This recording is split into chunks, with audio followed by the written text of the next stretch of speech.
কোরআনের যারা কথা বলেন তাদের তো মঞ্চই মানায়, তাই না? তাদের কি জেলখানায় মানায়? আসতে বলেন কেন? তাদের কি অন্য কোথাও মানায়? মানায় না। যাকে যে জায়গায় মানাবে সেই জায়গায় তাকে রাখতে হবে।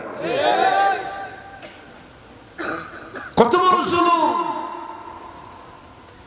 লক্ষ লক্ষ যুবক, কোটি কোটি তরুণী যার কোরআনের বয়ান শুনে বিপদগামিতার পথ থেকে সুন্দর পথের সন্ধান পেয়েছে। ইউনিভার্সিটি পড়ুয়া তরুণী যুবতীরা নোংরামি ছেড়ে দিয়ে একামতে দ্বীনের জ্ঞান অর্জন করতে পেরেছে। আর সেই নাগরিক তৈরির কারিগর কোরআনের যাকে প্রকৃত পাখি বলা হয়, তাকে ভালোবাসে না এমন কোন লোক বাংলার জমিনে নাই। যে লোকটা দিনের আলোতে হয়তো তার বিরুদ্ধে মিছিলে যায়, সেই লোককে রাতের আঁধারে চোখের পানি ফেলে কাঁদবে। ভাইরে, দিলটাকে একটু বড় করুন, মনটাকে ছোট না করে বড় করুন। যার যে সম্মান, সে সম্মান তার হাতে দিয়ে দিন। আল্লাহ আপনাকে হেফাজত করবেন কিনা? কিনা ছাড়বেন। ইসলাম প্রতিশোধ নিতে বলে না ক্ষমা করতে বলে? বলেন, প্রতিশোধ না ক্ষমা? ক্ষমা। রাসূল যদি প্রতিশোধ নিতেন কেউ থাকতো? রাসূল প্রতিশোধ নিয়েছেন না ক্ষমা করেছেন? আমার রাসূল বাড়ি থেকে বের হতে পারেন না, রাসূলকে গৃহবন্দী করা হয়েছে, দাওয়াতি কাজ বন্ধ, নিবন্ধন বাতিল, সব বাতিল, সব বন্ধ। সাহাবায়ে কেরামকে ধরে মারে পিটে, রাস্তার কুকুরের মতো সাহাবায়ে কেরামকে ধরে মুরগি রানের মতো দুই টুকরা করে শহীদ করে দেয়। রাসূল শুধু দেখেন আর চোখের পানি ফেলে কাঁদেন আর বলেন, সাবরান আলা ইয়াসির ফাইন্না মাওইদাকুমুল জান্নাত, তোমরা ধৈর্য ধরো, তোমাদের জন্য জান্নাত অপেক্ষা করছে। শেষ পর্যন্ত নবীর জীবন থেকে দুজন মানুষ যখন বিদায় হলো, খাদিজা এবং আবু তালেব। একজন কাফের হলেও নবীর পক্ষে ছিলেন সারা জীবন, আর খাদিজার ছিল ধন, তার সম্পত্তি ছিল, সাহস পায়নি। এই দুইজন মানুষ যখন বিদায় নিল, সঙ্গে সঙ্গে আবু জেহেল উচ্ছৃঙ্খল হয়ে গেল, যেখানেই পায় সেখানেই ধরে মারার চিন্তা করে। আবু বকর সিদ্দিক রাদিয়াল্লাহু আনহুর মতো একটা ভদ্র শান্তশিষ্ট মানুষ কাবার চত্বরে একদিন দাঁড়িয়ে সেজদা দেওয়া শুরু করেছেন। অথবা সাইবা মুগিরা এসে পিছন দিক থেকে ধাক্কা মেরে ফেলে দিয়ে চিৎ করে নাকের উপরে খড়ম জুতো দিয়ে নাক বোচা করে দিয়েছে। রক্ত ফিনকি দিয়ে পড়ে গেছে, রক্ত ফিনকি দিয়ে বের হচ্ছে। আবু বকর সিদ্দিক রাদিয়াল্লাহু আনহু তিনি সেন্সলেস হয়ে পড়ে আছেন। আমার নবীজি, এই প্রিয় সাহাবী আবু বকর, নবীজি যাকে এত বেশি পছন্দ করতেন, রাসূল মাঝে মাঝে বলতেন, মা তালাতিশ শামসু ওয়ালা গারাবাত, কোন সূর্যোদয় হয়নি, অস্ত যায়নি যে আবু বকরের চেয়ে শ্রেষ্ঠ হবে। আবু বকরের চাইতে শ্রেষ্ঠ কোন মানুষ এই পৃথিবীতে আর কোনোদিন আসবে না। সে আবু বকরকে মারতে মারতে নাক বোচা করে দিয়েছে। সে আবু বকর হোশ যখন ফিরে পেলেন, নিজের চিন্তা না করে নিজের বাড়ির দিকে দৌড় না মেরে সোজা দৌড় মারলেন নবীর বাড়ির দিকে। বাড়ির দিকে গিয়ে বলছেন, হুজুর, ইয়া রাসূলুল্লাহ, আপনি কোথায় আছেন? বের হয়েছেন? নবীর চেহারার দিকে তাকায়া আবু বকর কান্দেন। আবার রাসূল তার চেহারার দিকে তাকিয়ে বলছেন, আবু বকর, তোমাকে কেমন রক্ত মাখা কে করে দিয়েছে? বলছেন, ইয়া রাসূলুল্লাহ, সেজদা দিতে গেছে আমার নাক বোচা করে দিয়েছে। রাসূল বললেন, আবু বকর, চিন্তা করো না, রক্ত যখন জমিনে পড়া শুরু হয়েছে, এই জমিনেই দেখতে পাবে আল্লাহর দ্বীন কায়েম হয়ে গেছে। জোরে বলে সুবহানাল্লাহ। আমার নবীজি বললেন, আবু বকর, সকালে কিছু খেয়েছো নাকি? না, খাই নাই। চিন্তা করো না, চলো আমরা দুজন মিলে বাইরে বের হয়ে যাই। মনে হয় তারা আবার অ্যাটাক করতে পারে, অতর্কিত হামলা চালাতে পারে, চোরাগুপ্ত হামলা চালাতে পারে। চলো আমরা মক্কার একটু বাইরে যাই। বাইরে গেলেন সেফটির জন্য। তিনি মেষের পাল খুঁজলেন, পেলেন না। উটের পাল খুঁজলেন, পেলেন না। একটা ছাগলের পাল পেলেন। এক রাখালকে ডাক দিয়ে বলছেন, রাখাল, একটা সাগি দেবে নাকি? কেন, কি করবেন? দুধ দহন করব। আমার প্রিয় সাথী আবু বকর না খেয়ে আছে, রক্তক্ষরণ হচ্ছে, তুমি আমাকে একটা সাগি দিলে আমি খুব খুশি হব। রাখাল বলছে, ও পথিক, দিতে পারবো না, কারণ আমি তো এই ছাগলগুলোর মালিক আমি নিজে না, আমি একজন রাখাল। আমানতের খেয়ানত হয়ে যাবে। নবীর কাছে কতটা দারুণ পছন্দ হয়ে গেল। রাসূল বললেন, আহারে, এই বেচারার মধ্যে ঈমান নাই কিন্তু আমানতদারিতা আছে, আর আমাদের মধ্যে ঈমান আছে কিন্তু আমানতদারিতা নাই। আমার নবীজি এবার বললেন, রাখাল, আমি তোমার কাছে এমন একটা সাগি চাবো যে সাগিটার ওলান হয় নাই, পেটে কোনোদিন বাচ্চাও আসে নাই, ছোট্ট একটা সাগি তুমি আমারে দাও তো। রাখাল মুস্কি হাসি মেরে বলে, এমন আবার সাগি দিয়ে কি করবে? দেখি তো একটা দিয়েই দেখি। একটা ছোট্ট সাগি যখন তার হাতে দিয়ে দেওয়া হয়েছে, আমার নবীজির হাতের মধ্যে বরকত কে দিয়েছে? আসতে বলবেন না, কে বরকত দিয়েছে? নবীজির ছোট্ট সাগিটা আস্তে করে তার কোলের মধ্যে নিয়ে নিলেন। সাগিটার পিছনের দুই পায়ের মাঝখান বরাবর, ওলান বরাবর হাতটা রাখলেন। হাত রেখে যখন তিনি ফু দিলেন, গোটা ওলানটা দুধে ভরপুর হয়ে গেল, টন টন করতেছিল। নবীজি তার বরকতি হাতে দহন করবেন তিনি দুধ। রাখালকে বললেন, রাখাল, একটা বাটি এনে দাও, একটা কাদা এনে দাও। বাটি এনে দেওয়া হলো। আমার নবীজি দুধ দহন করে করে বাটিটা পূর্ণ করে ফেললেন, দুধে ভরপুর হয়ে গেল। রাসূল বললেন, ও আবু বকর, রক্ত ঝরেছে, এখন বরকতের দুধ তুমি পান করো। হাতের মধ্যে নিলেন, এত তৃপ্তি ভরে পান শুরু করলেন। এত দুধ তুমি জীবনে খান নাই। পান করতে করতে পেট টাইট হয়ে গেছে, পেটের চামড়া টাইট হয়ে গেছে। রাসূল বলেন, আবু বকর, কেমন মজা পেলে? হুজুর, দুধ তো পান করলাম তৃপ্তি ভরে, এত খাওয়া জীবনে খাই নাই, কিন্তু বাটির দুধ তো কমে না। একটু আসতে বলেন সুবহানাল্লাহ। বাটির দুধ তো কমে না। আমার নবীজি কি করলেন? এবার বললেন, আবু বকর, তোমার কি খাওয়া শেষ হয়েছে? হ্যাঁ, শেষ হয়েছে। ও রাখাল, তুমিও শুরু করে দাও। রাখাল শুরু করেছে, কিন্তু রাসূল বিসমিল্লাহ বলে দিলেন। বিসমিল্লাহর বরকত কে দিবেন? আসতে বলবেন না, কে দিবেন? আল্লাহ দিবেন। যে কাজে শুরু করব বিসমিল্লাহ। কি বলবো? আরো জোরে, বিড়ি খেতে। হ্যাঁ, এই উম্মত বিড়ি খাওয়া ছাড়ে নাই, কাজ করবে কি বলে? কষ্ট হচ্ছে আপনাদের? এই যে দুই একজন করে ওঠে, আমি কি আলোচনা চালিয়ে যাব? জোরে বলি ইনশাআল্লাহ। ওটা শুরু হলে তো ওঠার ভাইরাস শুরু হয়ে যাবে, বোঝেন নাই? কেউ উঠবেন না। আমি চাই না যে আমার সামনে থেকে কেউ উঠে দাঁড়ান, কারণ আপনি উঠবেন, আপনাকে দেখে আরেকজন ফলোয়ার হয়ে যাবে। আপনি সূচনা করবেন না। আমি আর কিছু সময় যে আয়াতটা নিয়েছি, একটু আর কিছু সময় আমি চেয়ে নিয়ে আমি কথা বলে শেষ করে দেবো। আগামীকালকে তো মাহফিল আছে, আমি জানি, আমি শেষ করার চেষ্টা করব। জোরে বলি ইনশাআল্লাহ।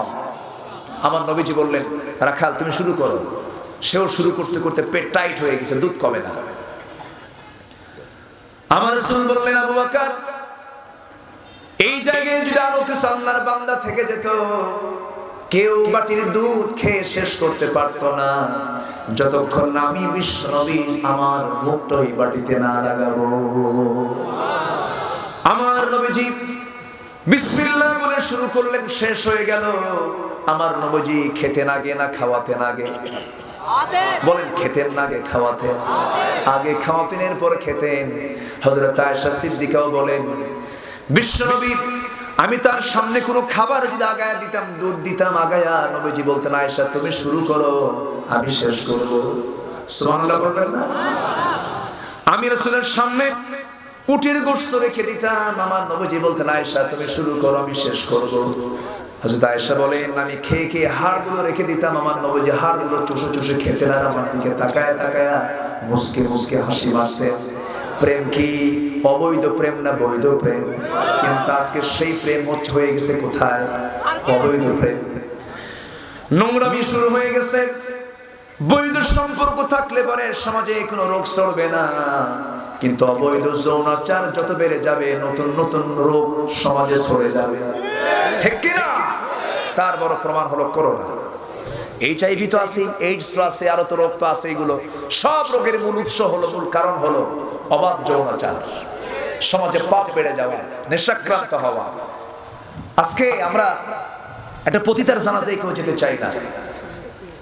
কেন? সে পতিতাবৃত্তি করে মারা গেছে, ঘৃণা করি আমরা তাকে। অথচ পতিতার হাতে যে লাইসেন্স দিয়েছে তার জানাজা আসতে কম কেন? ঠিক কিনা? পতিতাকে ঘৃণা করছি, অথচ পতিতার হাতে যে লাইসেন্স তুলে দিচ্ছে তাকে কি ঘৃণা করার দরকার নাই? আবার পতিতার কাছে যারা রাত কাটায়, হ্যাঁ, কথা কি বোঝা যায়? কথা কি বোঝা যায়? সম্মানিত ভাইরা, পাপকে বর্জন করতে হবে। পাপ ছেড়ে দেব, আল্লাহ আমাকে ছেড়ে দিবেন। পাপ ধরব, আল্লাহ আমাকে ছাড়বেন না। এটা আসল কথা। আমাদের সবচেয়ে বড় চিন্তা হলো পাপ। সবচেয়ে বড় চিন্তা কি? পাপ। পাপ করা যাবে না, নিজের জীবনে কোনো পাপ ঢোকানো যাবে না। আল্লাহ কবুল করুন, জোরে বলি আমিন। আমার ভাইরা, আমার নবীজি বললেন,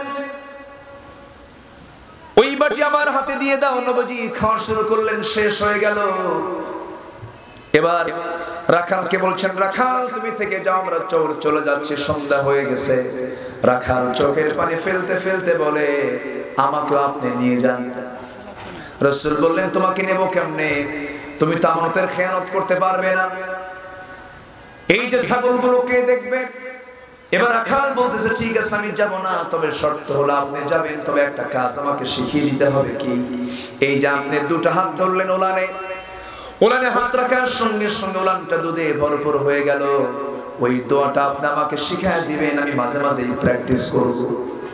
কি কথা কি বোঝা গেল? মাঝে মাঝে হাত দেব, দুধ খাবো আমি। এই কথা বলার সঙ্গে সঙ্গে রাসূল বললেন, শুধু দোয়া শিখলেই হবে না, তোমার ভিতরে কিছু শিরকিয়াতের গন্ধ আছে।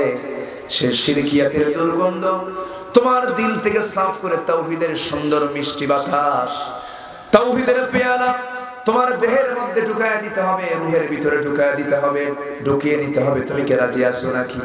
সঙ্গে সঙ্গে সে রাখাল বলছে, দাওয়াত পেয়েছি বহু আগে, আপনি যে সে আল্লাহর পয়গম্বর তা তোমার জানা ছিল না।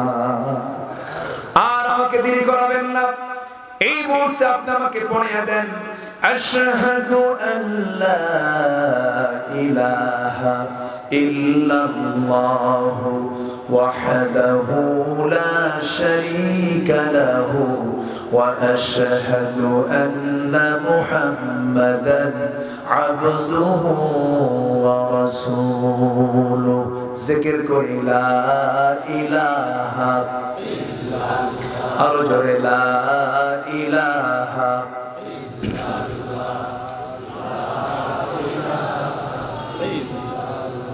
আরো জোরে লা ইলাহা ইল্লাল্লাহ, সুবহানাল্লাহ ওয়ালহামদুলিল্লাহ, লা ইলাহা ইল্লাল্লাহ, লা ইলাহা ইল্লাল্লাহ মুহাম্মাদুর রাসূলুল্লাহ সাল্লাল্লাহু আলাইহি ওয়াসাল্লাম। সেই রাখাল কিন্তু সাধারণ কোন ব্যক্তি ছিলেন না। আল্লাহ পাক তাকে কেমন সুন্দর করে কবুল করে নিয়েছেন। আমার রাসূল একজন সাহাবীর কোরআন তেলাওয়াতের দারুণ প্রশংসা করতেন। একদিন তিনি রাতের আধারে সুন্দর কণ্ঠে তেলাওয়াত শুনতে পেলেন। শোনার সঙ্গে সঙ্গে বললেন, এই সুন্দর করে তেলাওয়াতটা কে করতেছে দেখো তো। রাসূলকে জানানো হলো, ইয়া রাসূলুল্লাহ, সেই লোকটাই কোরআন তেলাওয়াত করে যে ওই যে রাখাল, যে রাখালটা আপনার হাতে কালেমা পড়ে মুসলমান হয়ে গেছে। রাসূল আমার বলে দিলেন, শোনো, আমার কাছে মনে হয় সে যখন তেলাওয়াত করলো যেন জিবরাইল আমার কাছে ওহী নাযিল করতেছে। জোরে বলি সুবহানাল্লাহ। রাখাল হয়ে গেলেন, কত দামি একজন মানুষ। এই রাখালের হাতে জীবন দিয়েছিল আবু জেহেল। সে রাখাল তো সাধারণ কোনো ব্যক্তি নন, তিনি হচ্ছেন আব্দুল্লাহ ইবনে মাসউদ রাদিয়াল্লাহু তাআলা আনহু। জোরে বলি আল্লাহু আকবার। কথা কি শোনাবো? কথা কি বলবো? সবাই শুনতে রাজি আছি? আমার ভাইরা, একটু কান লাগান, মনোযোগ দিয়ে শোনার চেষ্টা করি। পাপ হয়ে গেছে, সঙ্গে সঙ্গে মাফ চেয়ে নেব আল্লাহর কাছে। আমার পাপ বড় না আল্লাহর রহমত বড়? আসতে বলবেন না, কার রহমত বড়? চোখের পানি ফেলে ফেলে কেঁদে ফেলবো আর মাফ চেয়ে বলবো আল্লাহ এই গুনাহ জীবনে করব না। আল্লাহর কসম ওই বান্দাকে আল্লাহ রাব্বুল আলামিন মাফ করে দিবে। আমার ভাইরা, ইবনে মাসউদের কথা যখন মনে হলো বলেই ফেলি। ইবনে মাসউদ রাদিয়াল্লাহু তাআলা আনহু আমার নবীজির হাতে বায়াত নিয়ে কালিমাওয়ালা হয়ে গেলেন। আবু জেহেল হাসে আর বলে, ওই যে রাখাল মুহাম্মাদের সাহাবী, ওই যে বেলাল, মুহাম্মদ ওই সমস্ত লোকদেরকে নিয়ে বিশ্ব বিজয়ের স্বপ্ন দেখে, হেয় করে, ইনসাল করে। আমার বন্ধুগণ, হকের পক্ষের সৈনিক হলে বিজয়টা দিবেন কে? আসতে বলবেন না, বিজয়টা দিবেন কে? শর্ত হলো আমরা পাপ মুক্ত জীবন করব, শিরক মুক্ত জীবন করব, বিদআত মুক্ত জীবন করব। ইনতাজতানিবু কাবাইরা মা তুনহাউনা আনহু নুকাফির আনকুম সাইয়্যাতিকুম। আমার বন্ধুগণ, ইবনে মাসউদের কথা যখন চলে আসলো, তার লাইফ নিয়ে একটু কথা বলি, তার জীবন নিয়ে একটু হালকা মনে পড়লো, কিছু কথা আমি শোনায় দেই। আমার রাসূল তাকে খুব বেশি ভালোবাসতেন, খুব মহব্বত করতেন, খুব পছন্দ করতেন। এবং তিনি এত বড় জ্ঞানী ছিলেন, একজন রাখাল, এত বড় আলেম ছিলেন। তিনি প্রত্যেকটি কথায় যখন তিনি কথা বলতেন, আয়াত ছাড়া কথা বলতেন না, হাদিস ছাড়া কথা বলতেন না। তিনি একদিন কিছু সংখ্যক মুসলমানদেরকে নিয়ে কোন একটা কাফেলা নিয়ে তিনি যাচ্ছিলেন কোন একটা সফরে। এমন সময় রাতের বেলা ওমর ফারুক রাদিয়াল্লাহু আনহু তাকে দেখে, ওই কাফেলাকে দেখে ফেললেন। কাফেলার মধ্যে কারা আছে চিনতে পারলেন না। ওমর ফারুকের শাসনামল চলছিল। তিনি হঠাৎ করে প্রশ্ন করলেন, এই বিশাল বড় একটা কাফেলা আসতেছে, কোন জায়গা থেকে আসে? ভিতর থেকে একজন জবাব দিচ্ছে, মিন ফাজ্জিল আমিক, প্রত্যন্ত প্রান্তর থেকে, প্রত্যন্ত অঞ্চল থেকে এই কাফেলা আসতেছে। ওমর ফারুক মনে মনে চিন্তা করলেন, কোরআন দিয়ে উত্তর দিচ্ছে, মনে হয় কোন আলেম এখানে আছে। এবার তিনি প্রশ্ন করলেন, ঠিক আছে, তোমরা যাবে কোথায়? ইলা বাইতুল আতিক, আমরা যাব আল্লাহর ঘরের দিকে। ওমর ফারুক মনে মনে চিন্তা করলেন, না, এর ভিতরে যে লোকটা আছে অবশ্যই বড় মাপের আলেম, দেখি তার পরিচয়টা কি। এবার তিনি প্রশ্ন করলেন, শোনো, কোরআন দিয়ে যেহেতু উত্তর দিচ্ছ, আমি কিছু কোরআন সম্পর্কে প্রশ্ন করব। কি প্রশ্ন বলেন? হযরত ওমর ফারুক অন্ধকার রাতের ভিতরে কাফেলাকে লক্ষ্য করে বলছেন, বলো তো কোরআনে কারীমের মধ্যে শ্রেষ্ঠ আয়াত কোনটা? ভিতর থেকে জবাব দিচ্ছেন সেই লোকটা, আল্লাহু লা ইলাহা ইল্লা হু, আয়াতুল কুরসি বলে ফেললেন। এবার বলা হলো, কোরআনে কারীমের ভিতরে সবচেয়ে ব্যাপক অর্থ বহন করে কোন আয়াত? এবার ভিতর থেকে জবাব দিচ্ছে, ইন্নাল্লাহা ইয়া'মুরু বিল আদল ওয়াল ইহসান ওয়া ইতা'i যিল কুরবা ওয়া ইয়ানহা আনিল ফাহশাই ওয়াল মুনকারি ওয়াল বাগি ইয়া'iদুকুম লা'আল্লাকুম তাযাক্কারুন। ওমর ফারুক আশ্চর্য হয়ে গেলেন।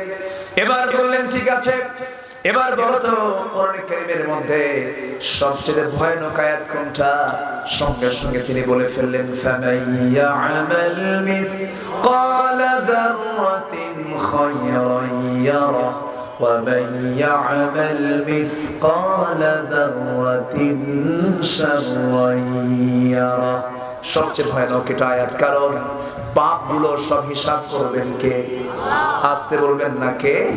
আল্লাহ। এই জন্য আমাদের সবচেয়ে বড় চিন্তা হলো পাপের চিন্তা। কিসের চিন্তা? পাপের চিন্তা। পাপ কাজ করা যাবে না, পাপের ধারে কাছেও যাওয়া যাবে না, দুনিয়ার কোনো দল করা যাবে না,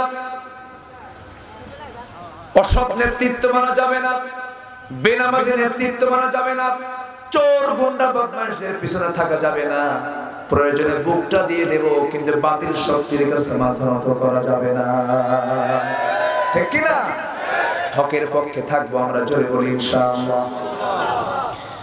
আমার ভাইরা, এবার বলা হলো, ও কাফেলার লোকেরা, তোমরা বলো তো কোরআনে কারীমের মধ্যে কোন একটা বান্দাকে সবচেয়ে বেশি আশা সঞ্চার করে দেয়? কোন একটা বান্দার মধ্যে হৃদয়ে তৃপ্তি এনে দেয়? কোন একটা বলো। এবার ভিতর থেকে জবাব দিচ্ছেন সেই লোকটা, قل يا عبادي الذين أسرفوا على أنفسهم لا تقنطوا من رحمة الله إن الله يغفر الذنوب جميعا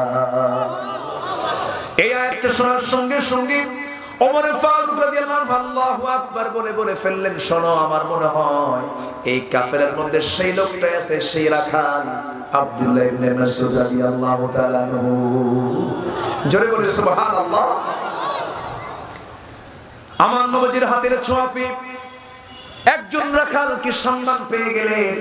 সেই ইবনে মাসউদ একদিন আল্লাহর কালাম তেলাওয়াত করছিলেন কাবার চত্বরে দাঁড়িয়ে দাঁড়িয়ে। কোরআন যখন তিনি তেলাওয়াত করছিলেন, তার তেলাওয়াতে মুগ্ধ হয়ে কুরাইশরা সব ঝাঁকি ঝাঁকি তার চতুর্পাশে দাঁড়ায় গেছে। আবু জেল সহ্য করতে পারলো না। আবু জেল করলো কি, সামনে এসে তার হাতটা চেপে ধরে ডান হাত লাগা দিয়ে তার কান বরাবর একটা থাপ্পড় মেরে দিল। এক থাপ্পড়ে কানের তালা ফেটে রক্ত দরদর করে পড়া শুরু হয়ে গেল। কানে রক্ত হাতে দেখলেন। ইবনে মাসউদ বলছেন, আবু জেল রে, আল্লাহর কালাম তেলাওয়াত করার কারণে, আল্লাহর কোরআন তেলাওয়াত করার কারণে তুই আজকে আমার একটা কানের তালা ফাটায় দিলি। আল্লাহ যদি কোনোদিন সুযোগ দিয়ে দেন, আমি তোর দুইটা কানের তালাই ফাটাইয়া দেব। আল্লাহ তার কথাকে কবুল করে নিয়েছেন। জোরে বলি আল্লাহু আকবার। আমরা সে অপেক্ষায় আছি, ঠিক কি না? আমরা সে অপেক্ষায় আছি। রক্ত বৃথা যাবে না। বিজয় কে দিবেন? আমরা চেয়ে আছি কার অপেক্ষায়? কার সাহায্য? কিন্তু আমাদের পাপ মুক্ত হওয়ার দরকার আছে না নাই? আমাদের যোগ্য হতে হবে, আমাদের চরিত্রবান হতে হবে, আমাদের নামাজি হতে হবে। সবাইকে আমরা নামাজ পড়ি ইনশাআল্লাহ, মানে পড়বেন। এতদিন পড়ি নাই।